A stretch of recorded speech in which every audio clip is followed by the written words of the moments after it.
What's up mga lods, and welcome back for another content. So weekend activity muna tayo and banding muna tayo kasama ang pamilya with our chikiting. At dahil nalilibang na nga kami sa paglalaro ng RC Crawlers, ay naghanap-hanap kami ng pwede nating paglaruan na malapit-lapit.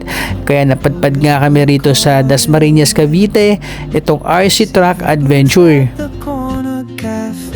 So yun, patok nga ito mga lods sa mga batang medyo lulong na sa gadget. So kailangan natin silang ilabas paminsan-minsan para maglaro naman ng mga adventure games and outdoor activities. A family that plays RC together, stay together. I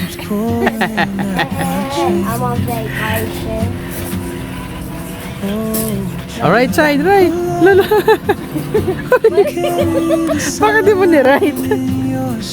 Ay, mga aksidente pa sa aero. Hey, yo, lap number 200. Okay, so ano bang meron dito sa RC Truck Adventure? So, medyo malawak mga lods yung playground na to, and kung mapapansin nyo, may ongoing construction and development pa rito. May mga ginagawa pang wooden bridge. Pero overall naman, na-enjoy naman namin ang pagstay namin dito kahit mga ilang oras lang kami naglaro. So ito nga, meron silang mga rocky roads and wooden bridge na sakto sa mga beginner na katulad namin. So dito sa part pa lang na to, na-test na kaagad yung tamang pag-control ng throttle ng RC natin. And kailangan very careful ka sa pagdaan sa wooden bridge dahil posible kang malaglag kaagad rito. Dreams she'll never keep. I sip my coffee, miss my cue.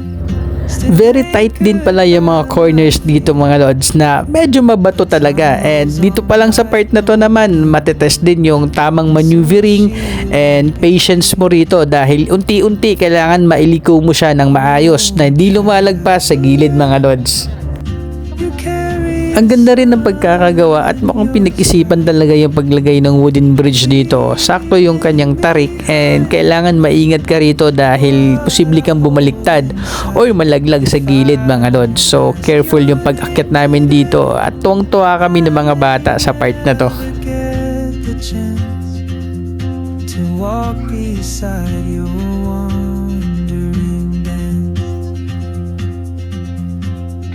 Maybe next year in Madrid or on some quiet mountain. So ayun mga lods, sobrang enjoy namin tong RC Truck Adventure na to.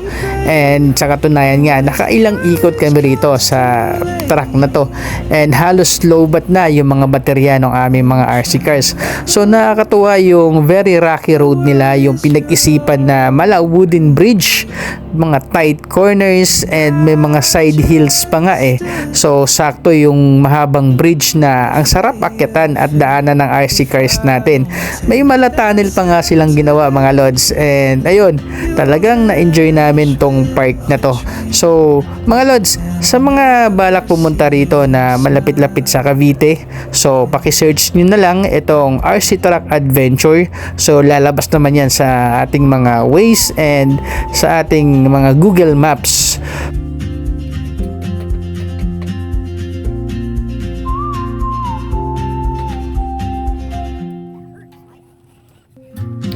And kung may mga kasama nga pala kayong mga lods na medyo nakaramdam na ng gutom, merong potato giant dito sa gilid lang. Pwede kayong umorder at kumain habang nag-aantay sa mga naglalarong mga kasama nyo. Ang saya naman ng dalawang kids, oh. Yun, oh. Oh. Seryoso.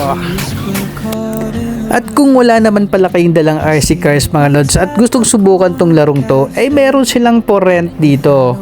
So mamimili kayo ng anong gusto nyo, scale 1:10 ba or 1:12 or mga iba pang pwede nyo pagpilian mga lods. So sakto yan para masimulan nyo kung gaano kasaya tong larong to. So paano mga lods sa mga gustong subukan tong nakakatuwang larong to? So kita-kits na lang tayo and see you on the next RC crawling content, and enjoy lang natin at ride lang tayo.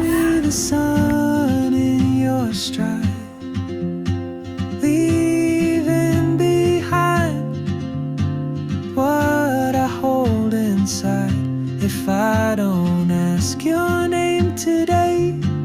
I may never get the chance to walk beside your one.